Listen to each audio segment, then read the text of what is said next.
Ladies and gentlemen, the big man restless. Hi everyone, it's Vlogbert here. This is a cycle ride that traces the meanderings of the River Wreake from the confluence of the River Wreake with the River Soar, and then we will ride upstream through Leicestershire to discover the source of the river. I hope you enjoy accompanying me on this journey of discovery.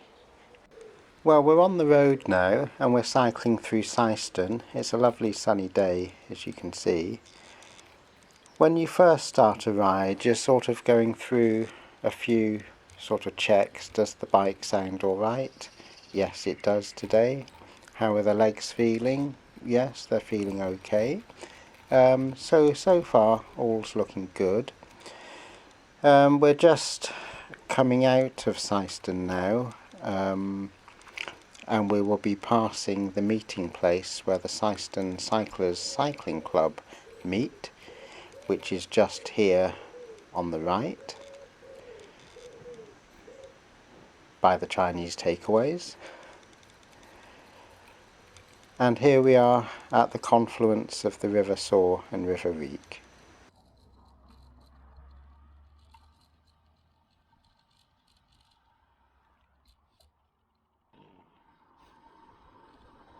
So on the right is the Grand Union Canal, and in the distance is the big windmill or wind turbine at Rothley. It's the highest inland wind turbine in the country, which I always point out to guests, much to their delight. Much to my wife's delight, in fact. Oh, look, it's the tallest wind turbine on shore in England. Anyway, here's the river.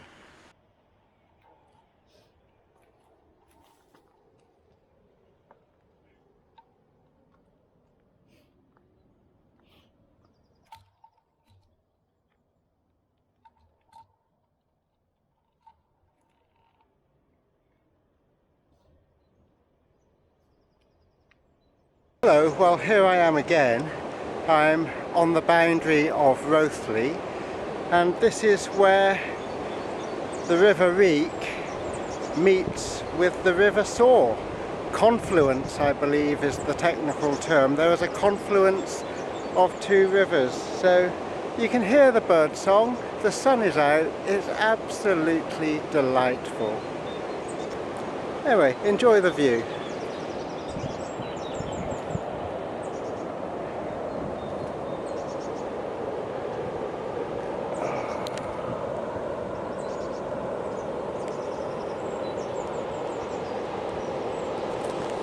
We're now heading to Ratcliffe-on-Wreake.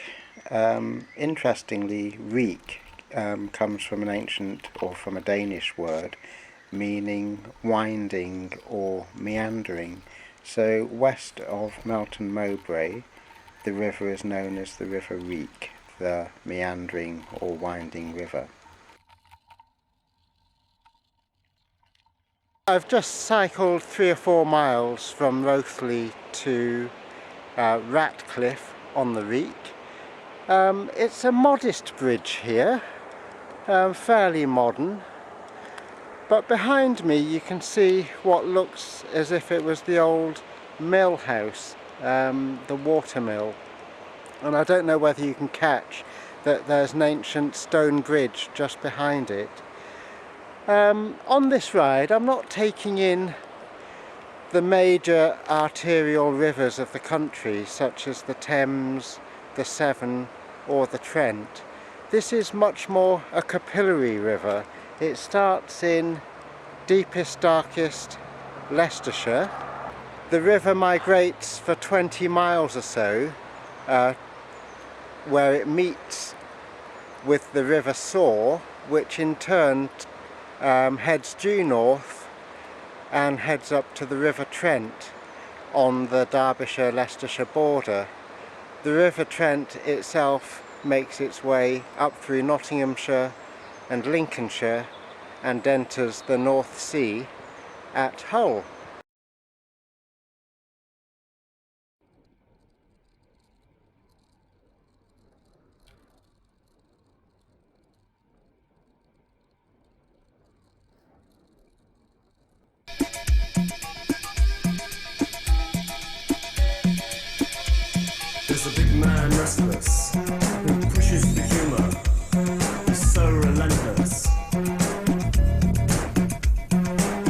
to back with no restraint. He's so relentless, like 40 Indians. Then there's the group that doesn't move to the sound, to the humour. No one knows whose friend he is, he's always there. He's the big man restless, like 40 Indians.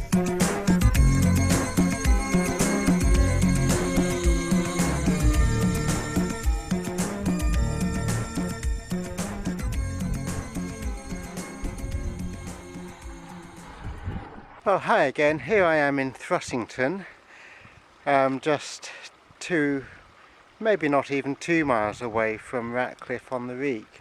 And here you can see that the river is more or less just a broad stream. And of course, there's a lovely church in the background. I don't know whether you can see it over there. Really, what these cycle rides are about is they're chronicling my love affair, I guess, with the English countryside. On a day like today, it's absolutely stunning. Warm weather, no breeze, of course still COVID-19, and very little traffic. But having said that, here's a car. Anyway, the river's fairly unremarkable here, but one thing does stand out is the land behind me is a floodplain, and every winter you can guarantee this floods several times and the road is impassable, but there is a raised footpath that I've had opportunity to cycle across or along in high water. It's only about 2.5 feet wide, so there's always a worry that you're going to fall in the water. Anyway, it hasn't happened so far. Anyway, here's a cyclist and I'm about to sign off. Hi Martin. Hello, you alright?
Hi again. Well, here we are in Brooksby on the River Wreake. Not too much to say about this place other than it's only about 50 yards, maybe 75 yards away from the railway line. And interestingly, the railway line runs very close to the River Wreake. So if you were to take the Leicester to Peterborough train, the slow train, the little 2-coach chug-chug one, you'd get a lovely view of this river.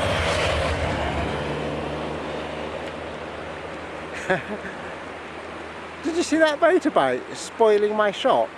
Anyway, I was just saying, if you took the slow train from Leicester to Peterborough, it runs along the River Wreake and you'd get a lovely view of the river at maybe 40 miles an hour going clickety-click, clickety-click, clickety-click.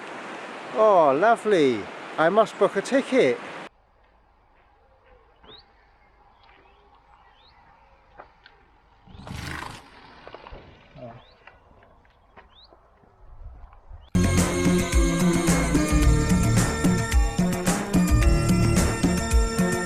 No one knows whose friend he is, he's always there. He's the big man restless, like 40 Indians. I'm in a third group, we push for humour. We're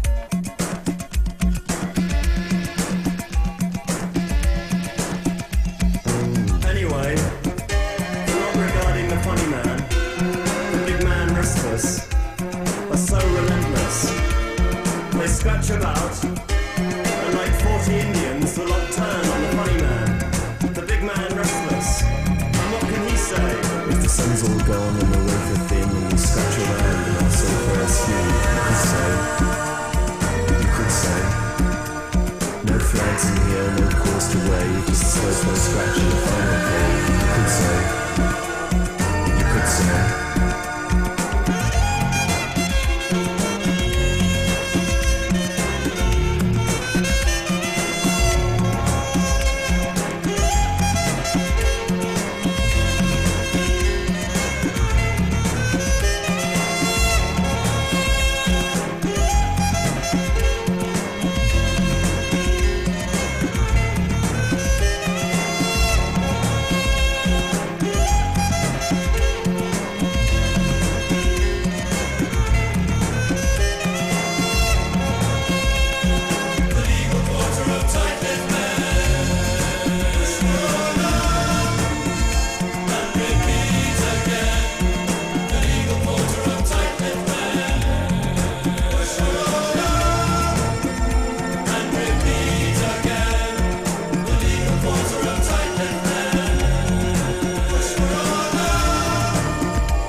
Well, since Brooksby and Frisbee I seem to swallow a fly, and I'm hoping I won't die, but we'll see.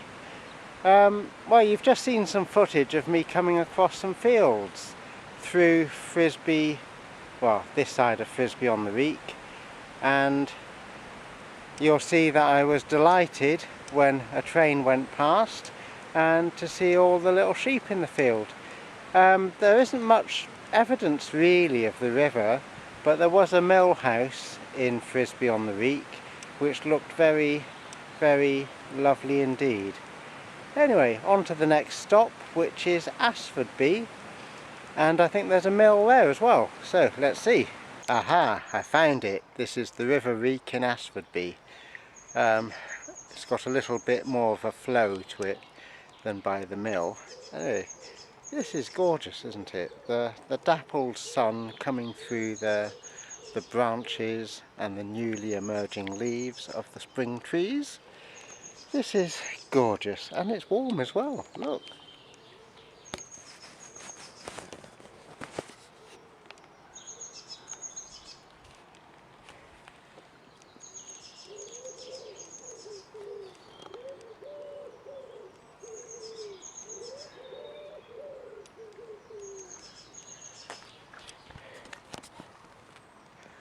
Can't see any fish, but this is a lovely iron railing to the footbridge.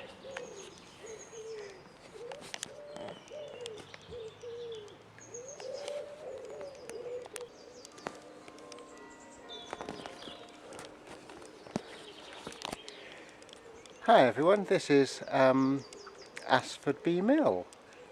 So presumably this piece of water has just been diverted from the river to go through what was the mill. But maybe it is the river, but it's hardly flowing. So make of it what you will. Anyway, there's a duck, so let's see if you can see it.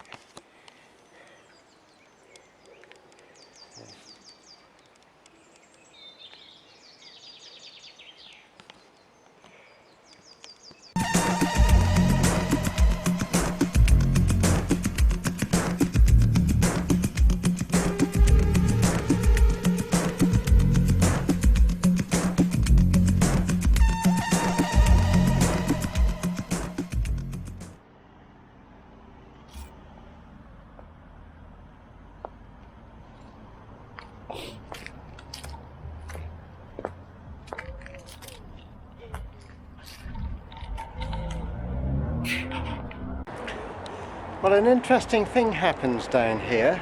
This is Melton Mowbray, and the River Wreake changes its name to the River Eye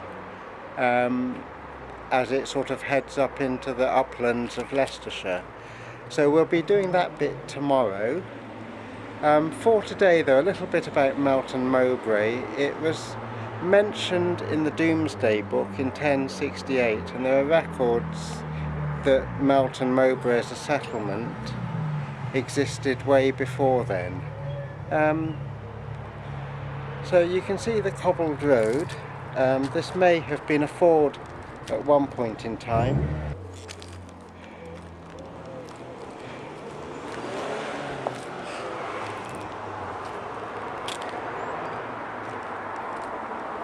Hi again, this is the first point east of Melton, and the river has now changed its name to the River Eye, but in fact it is the same river.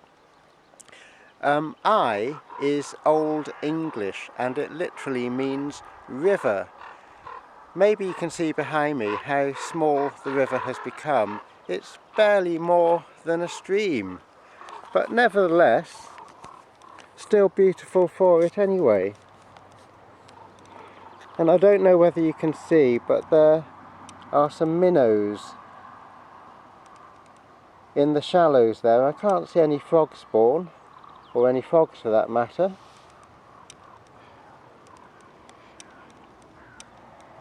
And off to the next village. He's the big man, he's the big man, he's the big man restless.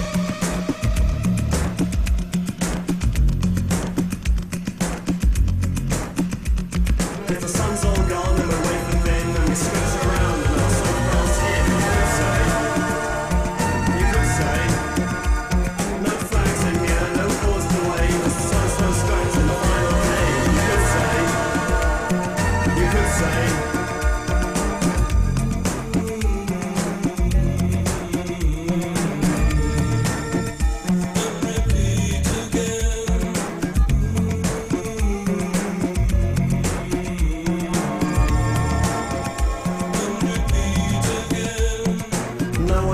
whose friend he is, he's always there.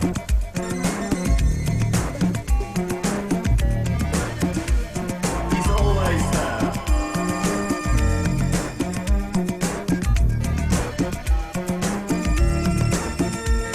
He scratches about.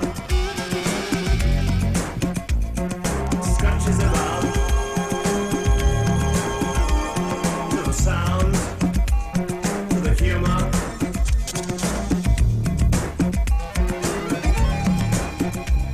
Like 40 Indians, he's so relentless.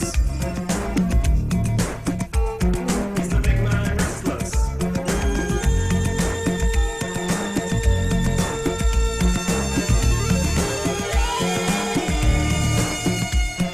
The legal quarter and tightly planned.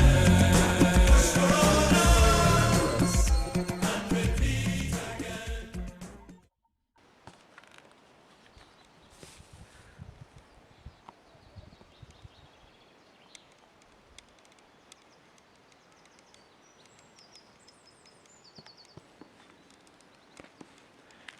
Shortly we will be going through Stapleford Hall, or Stapleford as the locals call it. Stapleford or Stapleford derives from Danish and means post ford, a ford marked by posts. Interestingly, I've just met a cyclist and he tells me that this area with Lincolnshire is the old geographical area of Daneland.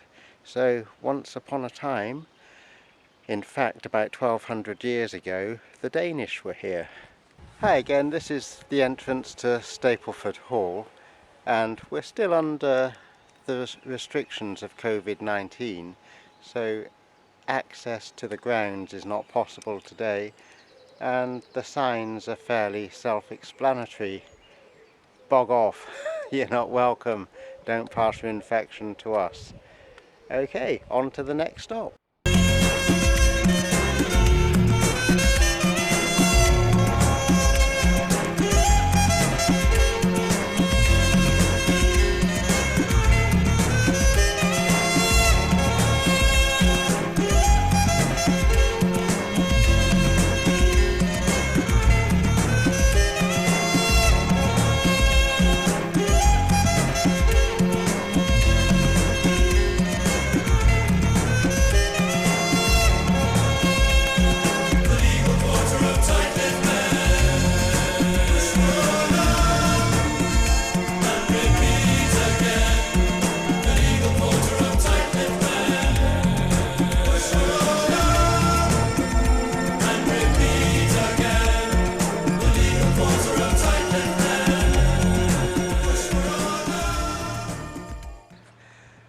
Well, the road is slowly beginning to climb now, and we're at a village called Garthorpe, and it's just lovely. I mustn't use the word delightful again because I keep using it, but it is absolutely lovely.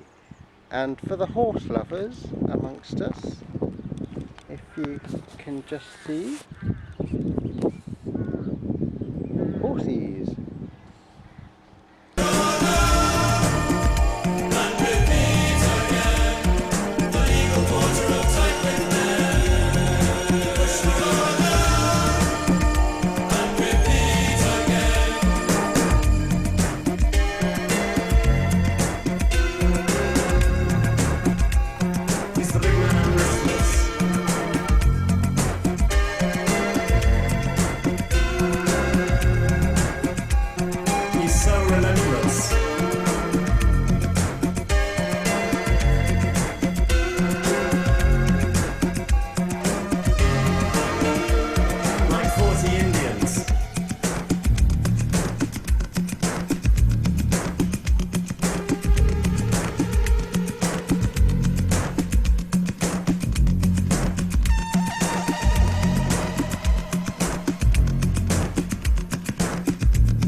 Well, you can't really do a river cycle tour without getting your wheels wet.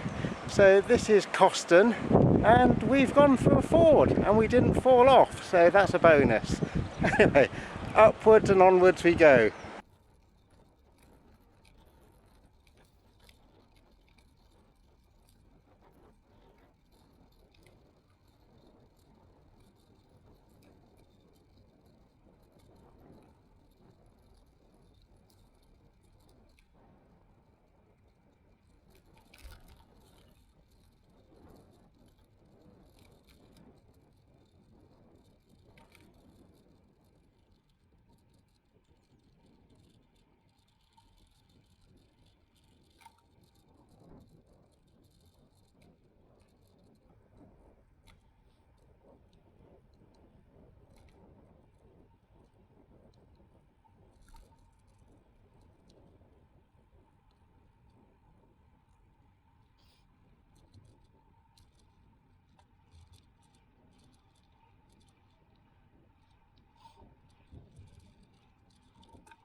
a bit more cross-country on a racing bike.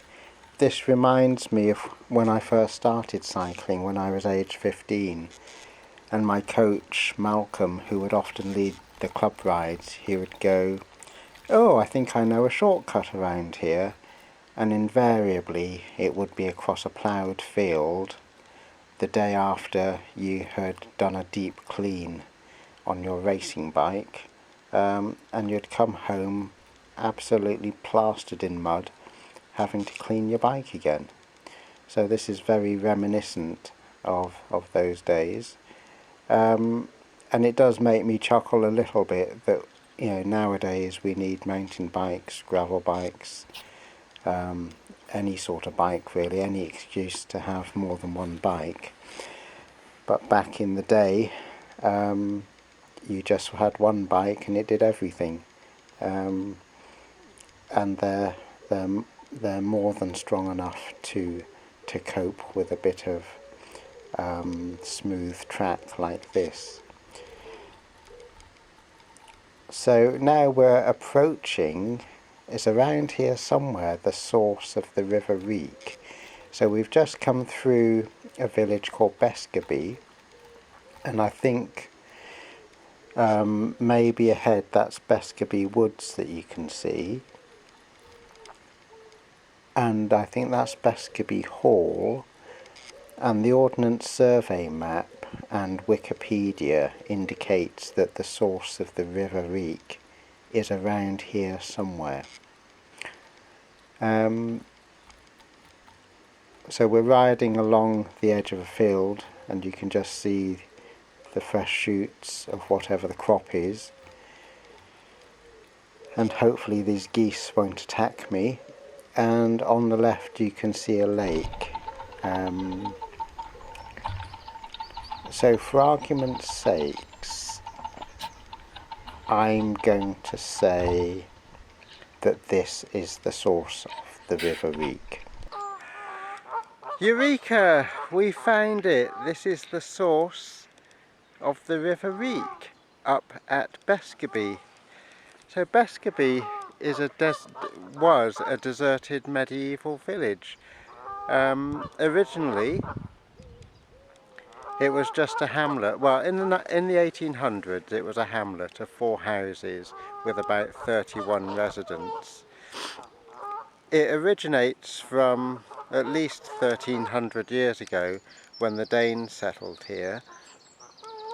Once upon a time there was an abbey, but then it became a deserted medieval village, and the reasons are at least threefold why villages became deserted. One was that in the 13th and 14th century they were exceptionally wet centuries, and it caused the river levels to rise, and rivers changed their course and of course flooded villages out. That probably wasn't the reason up here though. The other reason was that populations were decimated by the Black Plague. That could have had a hand to play in the desertion of the village. Or thirdly, and probably more likely, is that the landowners found a different use for the land, perhaps grazing or farming, and then decided to resettle the village elsewhere, or to dispossess the villagers of their homes. A similar thing, of course, happened up in the Highlands of Scotland with the crofters, who were unceremoniously dispatched from their homes. Anyway, so I'll just give you a little panoramic view.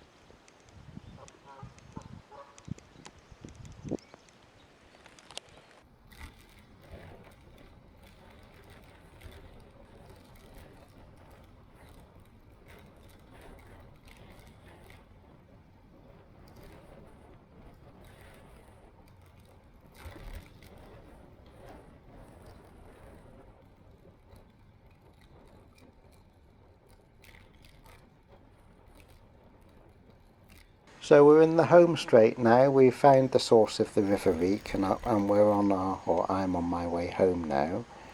It's quite a fast finish, coming down Saxelby Hill.